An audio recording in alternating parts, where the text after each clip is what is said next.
What's going on, guys? Cameron here with Canadian Gamer, back with another video. Again, just testing out this new format here. Let me know if you like it. I am going to go back to the old format within the next few days. Today, I just want to talk about Resident Evil 8, otherwise known as The Village. It's coming out on May 7th of this year. The first thing I want to talk about before we get into the actual game, I just want to talk about a little bit of controversy surrounding the release of the game. Now, you guys can correct me if I'm wrong on this, but I'm almost certain when the game was initially teased back in June of last year, it was basically announced as a PS5 Xbox Series exclusive. Now, with the more recent reveal a couple of days ago, Capcom has now come out and said that the game will actually be coming out on the PS4 and the Xbox One. To me, and again, let me know if I'm off base on this, I find this is questionable. Because back when the game was initially announced, a lot of people became overhyped to get a PS5 and an Xbox Series because obviously, I can't play the new Resident Evil on the old consoles. I better run out and get a PS5 or an Xbox Series. And now, come to light after all that, Capcom's now saying that the game will be we can play this game on the old tech. So I guess maybe Capcom realizes that a lot of gamers out there, myself included, either you want to get a new console and you can't because you just can't find them. They're nowhere to be found. Or there's a lot of gamers that are just hesitant to pull the trigger on a new console because, let's face the facts, there's just not a lot of games to play on these new consoles right now. So I think in an effort to maximize profitability, Capcom has said, well, you know what, maybe we should release this game on the PS4 and the Xbox One.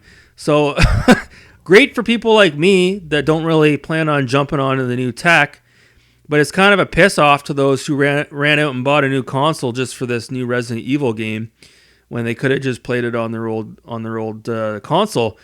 And more to the point, it's like this game clearly isn't a next gen experience when you can play it on the old consoles. So I don't know. The graphics look incredible in the game. Obviously, the mansion looks incredible. The exterior set pieces, the snowy environments, it looks really good. I was very hesitant with Resident Evil being a first-person shooter at first, but having watched quite a bit of Resident Evil 7 gameplay over the last couple of months, I've come to appreciate, the drastic gameplay changes that Capcom has incorporated into the series. Again, the graphics look photorealistic. Resident Evil 8, even if it is playable on an Xbox One or a PS4, I'm interested to see, how different the game's going to look from what it looks like in these screenshots and these demos that they've recently shown. Now, a few things I want to talk about here, talk about likes and dislikes of what I've seen in the RE8 gameplay trailers that we've seen. Very limited in scope as to what I can really say here. But the voice acting does seem pretty cringy. Not to mention the main protagonist comes across like a bit of a douchebag. Almost like a character out of Far Cry 3. If you guys have played that game, you know what I'm talking about. The RE storyline has veered so far off the main, the initial 3 games entries in the series. I have a hard time seeing a direct correlation from the first 3 entries to the later entries, RE7 and RE8. You see, specifically, look at the first 2 games. You've got, the Bravo team. They're running into the mansion there. They're dressed up in their army gear and police officers, whatnot. And then you see these later entries here, and it seems like it's just regular run-of-the-mill people that have stumbled upon this house out in the woods. And again, maybe I'm missing something. Maybe I don't know enough about the Resident Evil lore, but I just don't. It doesn't strike me as a Resident Evil game. It almost seems like Capcom has taken the franchise, the power of the Resident Evil branding, and they've applied it to a story that doesn't have a lot of direct correlations to the older games in the franchise. That's just my opinion on it. I'm also not crazy on how Capcom has incorporated the Roman numeral 8 into the title of the game. To me, this comes off as cheesy and forced.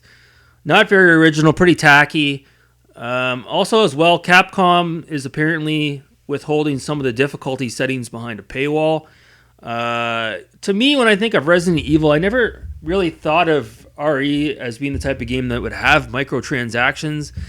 Albeit I know it's nothing new to the series, but I don't know. It's just blasphemy as far as I'm concerned.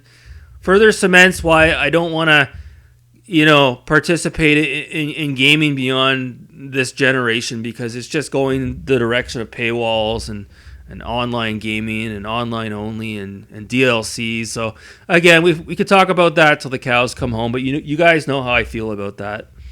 The last thing I'll say here, again, it's no secret I've always been a fan of the original games with their fixed camera angles and their pre-rendered backgrounds. I know we'll probably never see this style of Resident Evil ever again. Truly a damn shame. I am currently, like I said, in the process of tracking down a used copy of Resident Evil 7. So by the time I get that game and play through that, hopefully Resident Evil 8 will be steeply discounted and I'll pick up a copy of that at that time. I do believe Resident Evil 4 is really where the series went downhill. I know a lot of people will disagree and they think maybe it's the 5th or the 6th game. I also think the more recent Resident Evil 2 and RE3 games look like little more than a corporate cash grab, but that's just one man's opinion.